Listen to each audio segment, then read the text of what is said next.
What's going on, guys? Thanks for stopping by. Hope everyone's having a great day. This is Josh, as always, with JB Fitness, and it has been a hot minute since I've uploaded a video to this channel. I am back. I know I said that before, but I do plan to start releasing some more content as time goes on. Before I start, just want to mention down below, follow me on Instagram at JoshBartlett69. That'd be sweet.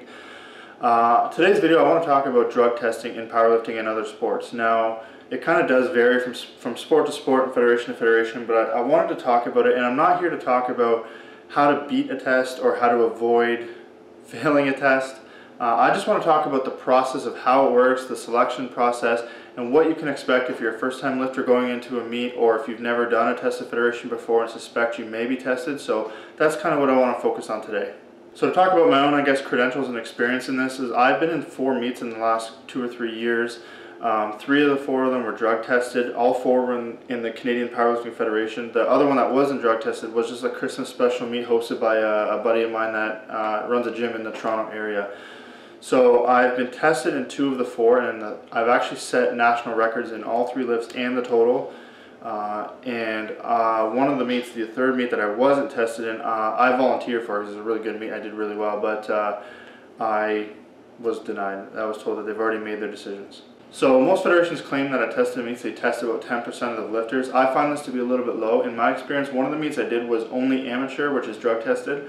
And I think there was 40 or 50 of us, and 10 of us were tested. That's about 20%.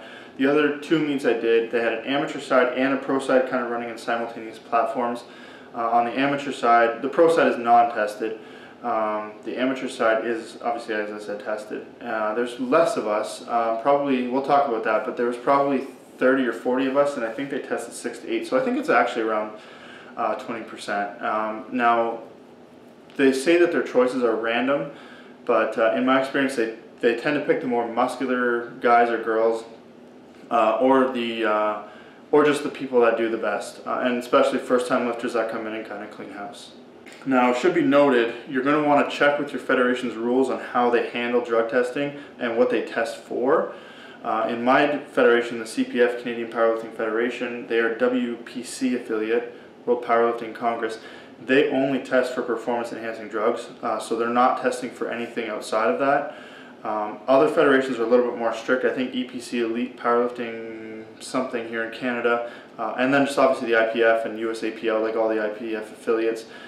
They test for, it's basically a full WADA screen, so they test for PEDs, but they also test for narcotics, and anything kind of along that, and then banned stimulants. Obviously there's a really strict list, so you're going to want to check with their rules and what their banned substances or supplements are, just so you know, because you don't want to start taking, like, some people have to take hard painkillers or whatever for aches and pains or whatever issues they have, and you don't want to risk going to a federation and failing a test because you didn't know that they were testing for it, and you might get a ban for it. So if you're chosen for a test, what typically happens is right after you finish your last lift, not a judge, but an official or a volunteer at the meet will come up to you and let you know that you've been chosen for a meet. What typically happens is they kind of pull you aside into an area, generally out in where the people are and the lifters are, and that person or somebody else, it kind of varies, has to sit with you.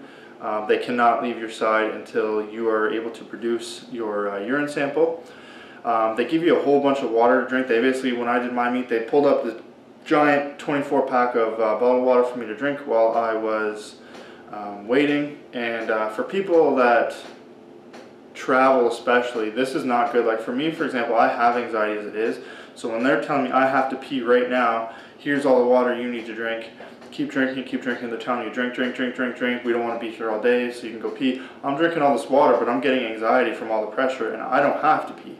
So at the last meet I did, I drank, in about 15 minutes, I drank 6 or 7 bottles of water because they just keep pressuring you to drink, and I didn't have to pee, so I got this belly full of water. I felt horrible. Finally, the time came for me to say, okay, I think I'm good to go.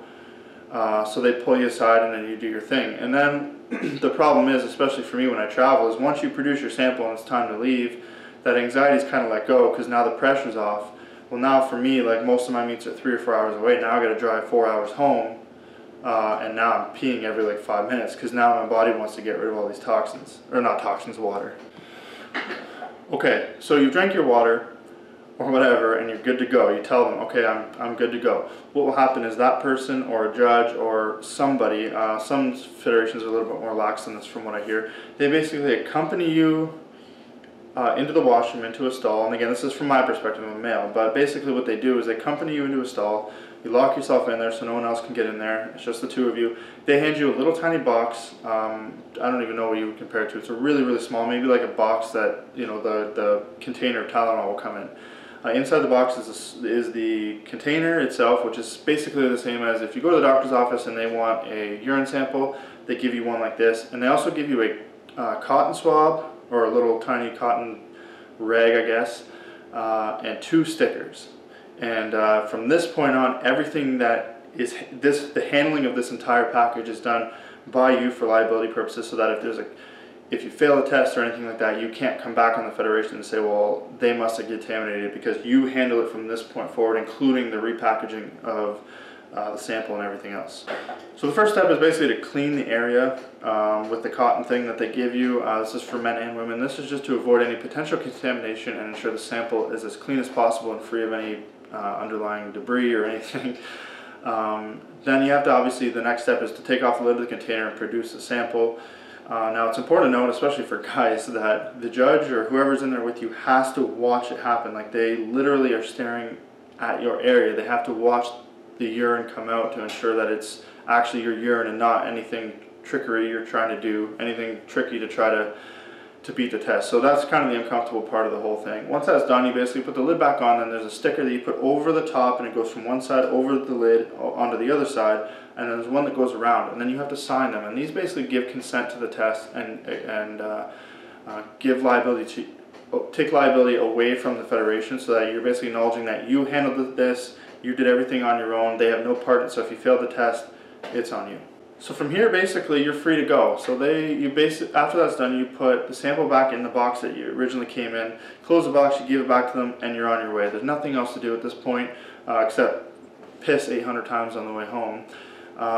Now it's just pretty much a waiting game. Now you can, in most federations, tell them, I want the results emailed to me. I requested this one time, and for no reason, I'm completely drug-free, and I'm totally open about that, but it's kind of cool because they send you, like, they find like your testosterone levels and other levels and stuff like that, so it's kind of cool to see. I didn't hear back, unfortunately. I don't know if maybe that message didn't get properly relayed, but you can request it. Typically it's a 6 to 8 wait here in Canada. So here in Canada, the samples are shipped from wherever the meat location is to California for analysis, and then the results are sent back. So it's 6 to 8 weeks, but that also counts for customs. So if you're competing in a United States federation, an American federation, it'll be less. They notify you if you fail a test, and typically you're banned or you get a long suspension if you fail a drug test. And otherwise, they don't notify you of anything. So typically, no news is good news. If you don't ever hear anything, then that's obviously a good thing. So the thing to note is that most powerlifting federations have a pro and an amateur side. So the amateur side, as I mentioned, is drug tested. The pro side is non-tested. Other federations like the IPF they're all drug tested or drug free. So obviously there's a stigma that could be made that if you sign up and there's a meet that has both and you compete in a non-tested federation, you must be taking drugs. So to avoid that, what they typically do is, if there's a meet that has really good like cash prizes, amateurs aren't eligible for those cash prizes. So they actually separate the two, and only the pros can win cash prizes, and then amateurs cannot. So for example, at the last meet I did at CPF Nationals, it was a national competition. There's people from all over. It was an awesome meet, giant meet, it was epic. I was the best lifter on the amateur side, but my prizes were some supplements from Blue Star. Most of them were like 15 uses, like they were very, very low, nothing crazy, and I got some wrist wraps from Cerberus, which I used once or twice, but I gave away because I don't use wrist wraps. On the pro side, I actually would have got third, I think, if I would have competed on the pro side, the non-tested side.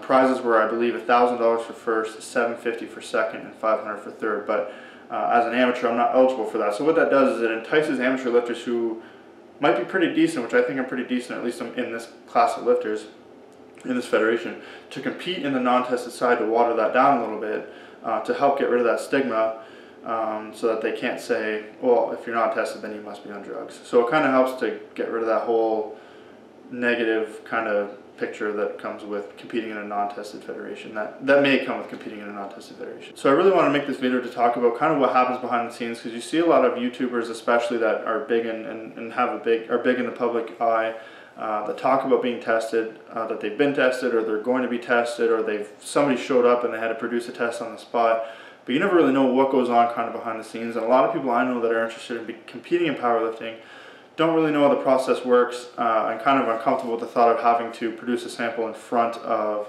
somebody and somebody have to watch it happen. The thing that I always tell people is that you need to realize that if you put yourself in their shoes, it's pretty uncomfortable for them too. And one of the first tests I did, the guy basically said, like, just that. He said, you need to realize that I know you're nervous and stuff, it's cool, like, I get it. It's as uncomfortable, if not more, for me than it is for you. So let's just get it done and over with so we can both go home. So in my funny story, in my first powerlifting meet, I set a national record in the deadlift. I forget what it was, like 628 or something like that at 242, but I always weigh like 230. Anyway, I was chosen for a meet, so as soon as I finished my last deadlift, he came and grabbed me and said I need to produce a sample. He was the head judge, so he gave me some water. We went in the washroom and I felt like it was good to go. He basically said I can't leave, as I didn't know what to expect. It was my first time. So he told me I can't leave. He basically sat there and hung out with me. He's actually a pretty cool dude. Then we went in the washroom. I said, okay, I think I'm good to go. I don't know. Let's try. So we went in the bathroom and I immediately got shy bladder, got really bad anxiety. So he basically he ran the tap water and then started telling me stories about water, like Niagara Falls and going to the beach and stuff. It sounds really weird, and it sounds like it would be very uncomfortable, and it kind of was, but it actually helped.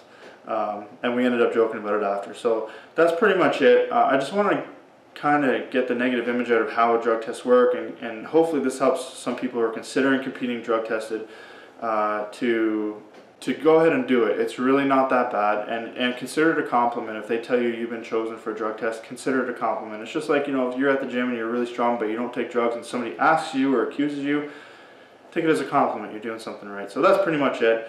Make sure again to follow me on Instagram down below, and thanks for watching. Peace.